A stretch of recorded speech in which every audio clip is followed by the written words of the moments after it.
Este segmento es presentado por Stellarbet, donde juegan las estrellas. Un solo proyecto que agrupa reconstrucción, cambios tributarios y ajustes en distintas áreas del Estado. La estrategia es clara: usar la urgencia de la reconstrucción para dificultar el voto en contra, y la oposición lo sabe. La pregunta es, ¿qué se hace con eso? El bloque progresista enfrenta una decisión compleja, y para conversar de ello aquí en esta mañana en Turno M nos encontramos con Andrés Kuble. Espero estar pronunciándolo muy bien. Cuble. Está Kuble, bien. En ¿está verdad es bien? Cuble, pero no Kuble. importa. Kuble, secretario Cambia. general del Frente Amplio, bienvenido. Hola, Andrés. Hola, hola, muchas gracias por la invitación. Por supuesto, y también al diputado José Montalva. ¿Cómo se encuentra el día de hoy? Bueno, muy bien. Muchas gracias por la invitación, Nicolás. Ustedes están todo el tiempo hablando los temas como son, aclarando temas, así que para mí Claro, me siento claro. muy orgulloso de poder estar acá con usted. No, muchísimas gracias a ustedes que hoy día están para explicarnos hoy cómo leen el proyecto, que están dispuestos a negociar y que, por supuesto, no tiene precio. Y me gustaría comenzar con esto, que el gobierno ya presenta su proyecto más ambicioso. ¿La oposición llega coordinada a esta discusión, o más bien cada sector llega con su propio diagnóstico? ¿Cuál es la lectura? Yo veo que en la oposición llegamos sin considerar al PDG, que es otra oposición, diría. Llegamos coordinados, hemos estado conversando, hemos estado viendo puntos en común para enfrentar la tramitación de este proyecto de ley. Ya hemos buscado puntos de acuerdo, yo creo que estamos en la oposición todos en desacuerdo en una rebaja de impuestos a los más ricos, que significa una rebaja del impuesto corporativo junto a la reintegración tributaria, que básicamente es el corazón del proyecto tributario, y en eso estamos en contra. Creemos que el Estado de Chile necesita más recursos, no menos. Y por lo tanto, un proyecto tiene que ser integral y no puede reducir drásticamente los recursos del Estado, que es como hace este proyecto. Y si uno mira el informe financiero, ¿cuál es su forma para decir que en el largo plazo esto no va a generar un perjuicio al Estado? Es que mágicamente el crecimiento va a llegar esos recursos al Estado, como ténganos fe que estas cosas no se van a transformar en mayor acumulación de riqueza, sino que se van a transformar en mayor crecimiento. Una fe de algo que no tiene evidencia en ninguna parte del mundo. Diputado. Bueno, yo pienso que esto era algo medio anunciado. ¿Ah? Tenían los votos, tienen los votos para eh, pasar máquina, como se dice directamente. Estamos frente a una nueva derecha, esta no es una derecha como la conocíamos anteriormente. Tenemos una derecha que es más del estilo de Trump, del estilo de Milei, ¿cierto? Y que quiere pasar máquina definitivamente. Y lo dijo el ministro Quirós hace pocos días: la única política pública que quiero que exista es la del pleno empleo. No habla de mayor igualdad, de generar oportunidades, generar una sociedad mejor, más equilibrada, un crecimiento sostenible. Y lo decía también mi jefe de bancada cuando salimos con nuestras propuestas, cuando el presidente Ricardo Lagos habló de crecimiento, que todos estamos de acuerdo. Desde el 90 hasta hoy día el que más habló de crecimiento fue Ricardo Lagos. Dijo crecimiento con igualdad, crecimiento con equidad. Acá no estamos hablando de eso, estamos hablando de crecimiento supuesto. Estamos hablando también de eh, recaudar menos, seguro, y un recaudar más eventual. Estamos cambiando algo, es como cuando tenemos algo seguro y lo apostamos por algo eventual. Eso es lo que estamos haciendo, una apuesta. Y este es un gobierno que está en eso, apostando al shock mediático, apostando a generar señales en seguridad. ¿Para qué decir? Señales, es decir, está apostando a que van a mejorar las cosas en la medida que den buenas cuñas comunicacionales, que hagan buenas puestas en escena, pero no están haciendo absolutamente nada.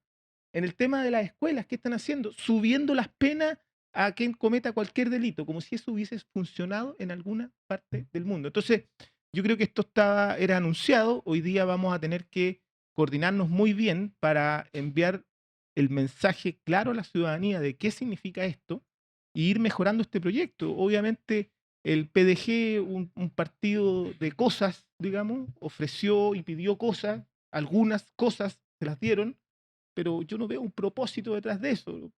Está bien, muy bien por los pañales, muy bien por el IVA a los medicamentos, pero ¿por qué pañales y no otra cosa?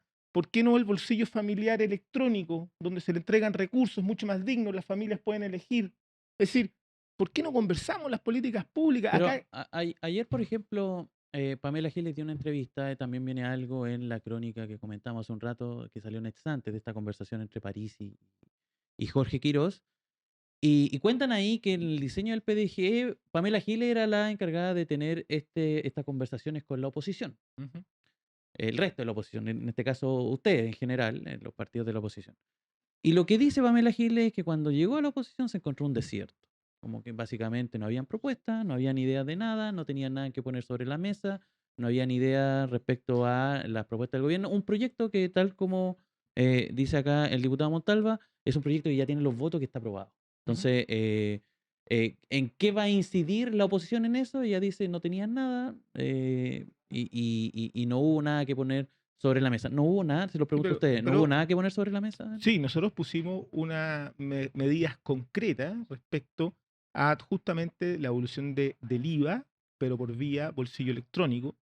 Pudimos también poner sobre la mesa, tú sabes que las pymes tienen una deuda con tesorería de 5.000 millones de dólares. De eso se recauda el 20%.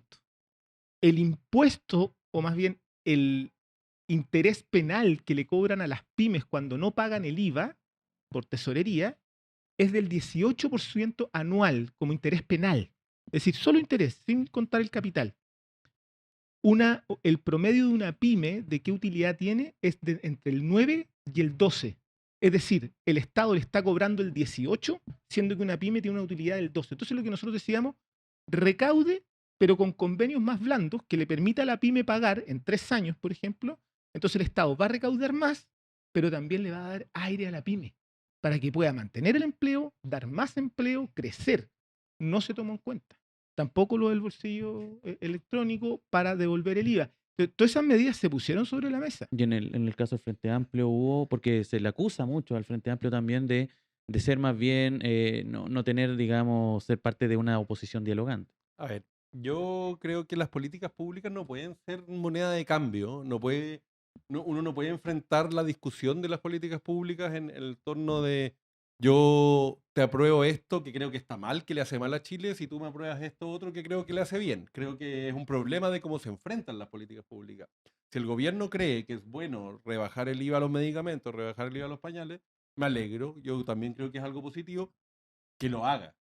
Pero que eso no sea moneda de cambio para regalarle un saco de plata a los más ricos. O sea, ¿por qué el PDG va a aprobar una reforma que va contra la gente? Y yo también quiero saber cómo se va a comportar el PDG en la discusión en particular. O sea, puede que la aprueben en general, pero ojalá esté firme en rechazar la rebaja del impuesto corporativo y la reintegración tributaria. Y ahí, en cuanto a propuestas, hay muchas propuestas, pero también hay temas en que uno está en contra. O sea, cuando te dicen, queremos rebajar el impuesto a la herencia, ¿cuál es su propuesta? El impuesto a la herencia no se tiene que tocar, tiene que estar mantenerse como está, no hay un problema ahí. En el tema tributario nosotros hemos planteado, bueno, y en el gobierno anterior se trabajó una reforma tributaria, se trabajó un pacto fiscal con una conversación transversal entre economistas en donde se planteaba reducir el impuesto a la empresa efectivamente, pero desintegrando el sistema, es decir, que los empresarios después no tengan un crédito por el impuesto que pagan sus empresas. ¿Qué hace el gobierno? Y esas ambas propuestas nos acercan a la OECD. ¿Qué hace el gobierno? Hace lo contrario y trata de engañar. Te pregunta por la tasa, te compara con la OECD. Cuando hablamos si el sistema es integrado o desintegrado, ahí no importa la OECD y vamos en camino contrario. Creo que también es importante considerar que sin el PDG la oposición no tiene cabida ni pueden rechazar este plan Quirós. ¿Están hablando con ellos en estos momentos? ¿Hay algún diálogo? O sea, siempre hay diálogo constante con todos los actores, tanto de oposición como oficialistas. El Congreso es un lugar para dialogar, pero acá lo importante que creemos nosotros y el llamado que hacemos al PDG también en privado y en público es que no aprueben una reforma que va en contra de la gente y que no aprueben un regalo de 4.000 millones de dólares a los súper ricos en desmedro del Estado, en Ahora, desmedro de la fuerza que tiene el Estado. esto sincera el escenario, esto es lo que está diciendo ahora el chat, están comunicando y dice, no pueden hacer nada ustedes. Lo que se puede hacer, mire, yo soy un convencido de que hoy día el Parlamento es parte del trabajo. Yo creo que hoy día esto se ve también en la ciudadanía y eso los parlamentarios lo saben. Ya, ok, pero sea, eso si son nosotros logramos- apuntes, etcétera, pero poder no tiene la Pero es que oposición. tenemos un sistema hiperpresidencialista. Pero esto es donde real, ponen lo que el estoy diciendo, ritmo. lo que estoy diciendo, perdonen, lo que estoy diciendo es real, no tienen poder. No Están es ahí, real. ¿ah? No es real. O sea, uno está el poder del Congreso, efectivamente, sí. donde hay un espacio, donde hay espacio de diálogo y donde el Ya, oficialismo pero tampoco tiene mayoría. pero en ese diálogo, porque la gente dice, empieza a decir, bueno, pero hagan algo, ¿pueden hacer algo? Además Sí, de podemos- conversar. O sea, Mira, se yo puede te ir voy a al decir, Tribunal Constitucional. ya se están haciendo la puede ir reserva a del Tribunal Ah. Constitucional. Y en recordemos todo que está el el- Senado. En el Espere, Senado, un ¿pueden Senado ir al- empatado. ¿Pueden ir al Tribunal Constitucional y lo han contemplado? Sí, por supuesto, pues se ha Todas conversado. las bancadas de oposición lo han contemplado, hasta nosotros también lo hemos contemplado, porque hay varios, se ven algunos vicios de inconstitucionalidad en varios ¿Cuáles, elementos. por ejemplo? Por ejemplo, el de solicitarle después de haber pasado por el Servicio de Evaluación Ambiental, si una sentencia judicial anula dicho permiso, el Estado tiene que indemnizar a la empresa. Eso primero es desigualdad, porque quien no pasa por el SEA y usted le quitan la patente comercial, a usted no le van a indemnizar.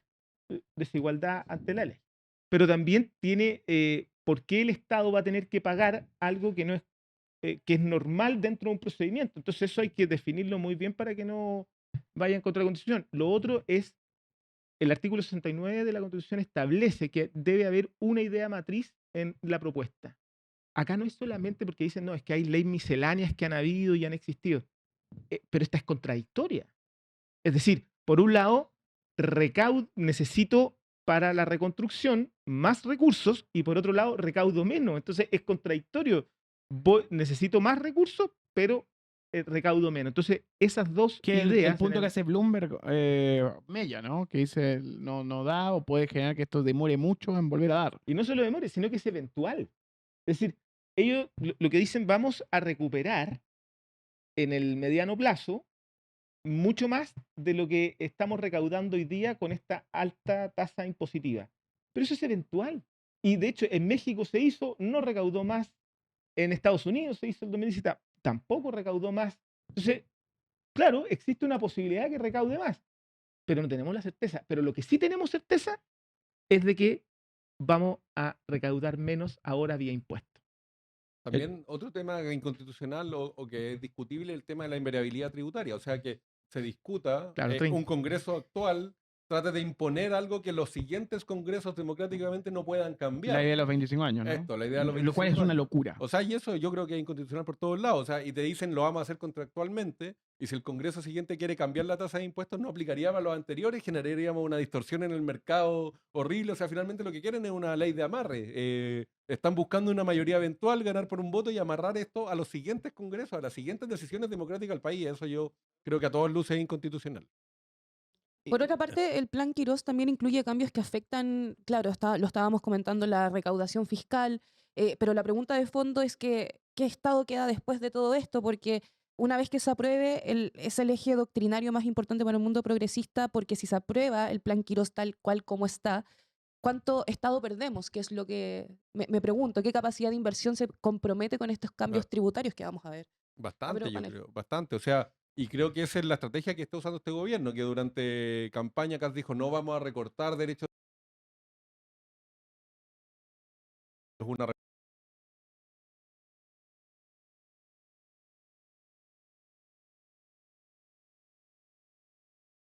años de aprobarse esta reforma es, no hay plata para esto, no hay plata para lo otro, y todo beneficios para la clase media, beneficios para los más vulnerables. ¿Y por qué? Porque le decidimos entregar 4.000 millones de dólares a los más ricos.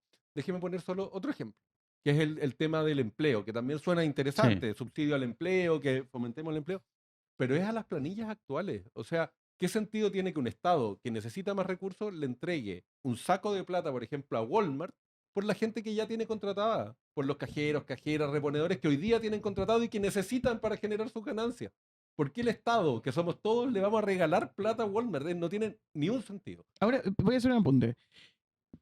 Esto a propósito, usted vive en el Congreso, entonces, y conoce mucho el teléfono, etcétera. Y ahí, Andrés, José, te quiero preguntar.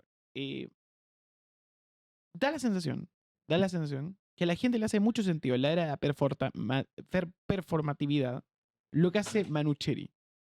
Y dicen, Manucheri está dando cara y el resto no está. Es tan así. Respóndale a la gente. No es mi opinión, pero da la sensación que ese nivel de energía, algunos pueden llamar desesperación, le hace sentido a la audiencia. Y que del otro lado del otro lado hay bastante vacío, hay bastante silencio, hay vacío, el mejor de los términos. ¿Ustedes creen eso? ¿Cómo le podrían responder a la gente que piensa eso?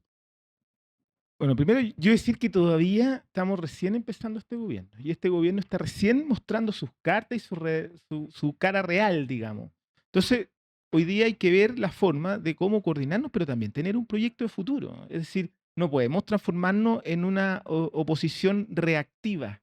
¿Ah? Tenemos que tener un proyecto de futuro. Tenemos una sociedad distinta, tenemos que mirar cómo nunca antes había existido una concentración de poder tan brutal, y no digo a nivel país, sino que a nivel internacional, y esto se va a seguir concentrando. Las tecnologías hoy día operan básicamente para la concentración del poder. ¿Cómo nos hacemos cargo de eso? Y eso hay que empezar a pensarlo, pero también a comunicarlo bien, a entenderlo bien y hacerle frente a este gobierno que no cree en el Estado, pero está usando el Estado, además de las tecnologías, con el apoyo del gran empresariado, del 1% de las empresas.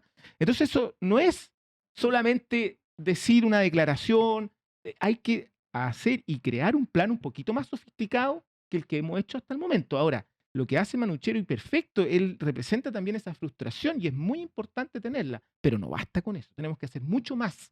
Y en eso estamos todos convocados a tener que desarrollar una fórmula y una estrategia mucho más sofisticada que la que hemos realizado hasta el día de hoy, como lo hizo la derecha. Hoy día la derecha tiene una estrategia mucho más sofisticada que lo que había hecho la derecha originalmente. ¿Qué es lo que te encuentras que es sofisticado?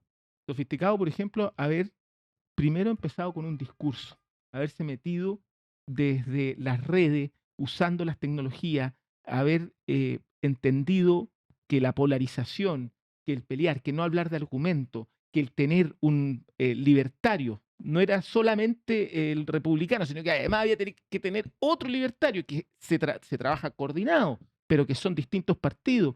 Todo eso habla de una sofisticación, con un jefe que siempre fue, en toda la derecha fue Kast, y quien daba la instrucción, o quizás tenía algunos otros jefes. Y ahí es una estrategia legítima del gobierno, una trampa política deliberada para la oposición, usar el concepto reconstrucción.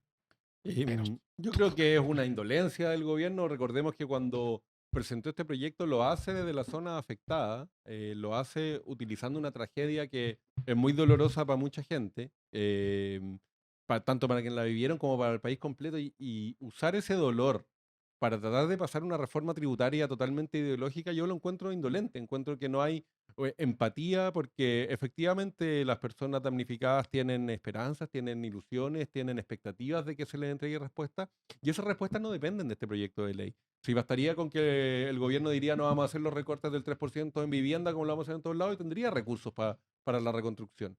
Por lo tanto, o podría decir separémoslo y discutamos esta recaudación para la reconstrucción solo con discusión inmediata, y seguro que sale rápido. Pero es evidente lo que están haciendo, entonces yo encuentro que es indolente con las personas lo que hacen el gobierno al utilizar esto, y tiene que ver con lo que decía José al principio. Todo es una parafernalia comunicacional, todo es una puesta en escena, todo es una cuña para los medios, pero no hay sustancia muchas veces, y cae por su propio peso. Yo creo que todo el mundo ya sabe que no estamos discutiendo un proyecto de reconstrucción, estamos discutiendo un proyecto de reforma tributaria. Oye, bueno, les voy a dejar mi puesto porque viene, podríamos decir que uno de los ganadores de las negociaciones de ayer se va a sumar a este panel. Pero antes que se sume, les quería dejar una pregunta, porque ayer yo escuché muy atentamente al presidente Kast cuando firmó esto muy temprano, a las 7 de la mañana, cuando firmó el proyecto. Y él, entre las críticas que esbozó, dijo, hubo un proyecto de reforma tributaria que se aprobó, que se impulsó durante el gobierno de la expresidenta Bachelet, y él dice que tenía una promesa de recaudar más y fue una promesa que no se cumplió. ¿Hay ahí un análisis, una autocrítica, una revisión de que efectivamente no fue una reforma tributaria como la que se esperaba, o no? ¿O hay que defender esa iniciativa? Yo primero señalar que las reformas tributarias siempre son apuestas, y eso es lo que tiene que entender el gobierno. Son apuestas. Se quiso recaudar más.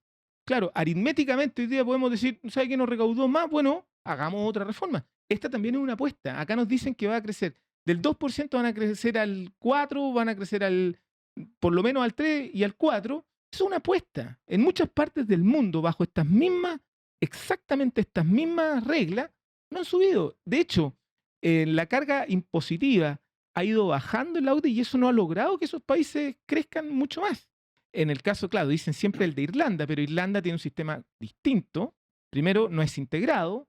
Segundo, tomaron un sinnúmero de medidas distintas que acá no se están tomando. Y por último, tiene una carga impositiva, una presión tributaria mucho mayor que la chilena. Estamos. Entonces, pero 2 segundos, Ujú. solamente respecto a lo que preguntaba Nicolás, esto, aquí detrás de esto hay una ideología y yo creo que no es de maldad, es de una convicción de fanático religioso que ponen que todo justifica, digamos, el fin justifica los medios. Entonces, la reconstrucción, como ellos creen, de verdad lo creen, que esto sin duda, porque va a pasar, como quien cree en una utopía, va a pasar, da lo mismo que digamos que es la reconstrucción, da lo mismo que usemos de rehén a personas que se les quemó la casa, da lo mismo que ayer o antes de ayer el ministro Poduje diga que no le queda presupuesto, pese a que hay una ley de presupuesto que establece cada uno de los ministerios, pese a que hay un recorte que ese mismo gobierno hace y ellos dicen, ¿sabe que no me está quedando la plata? ¿Usted se imagina que piensa una persona que lleva 10 años detrás de una vivienda y hace poco le dijeron, ¿sabe que va a salir con su vivienda, tiene el subsidio y ahora le dicen, ¿sabe que se me está acabando la plata?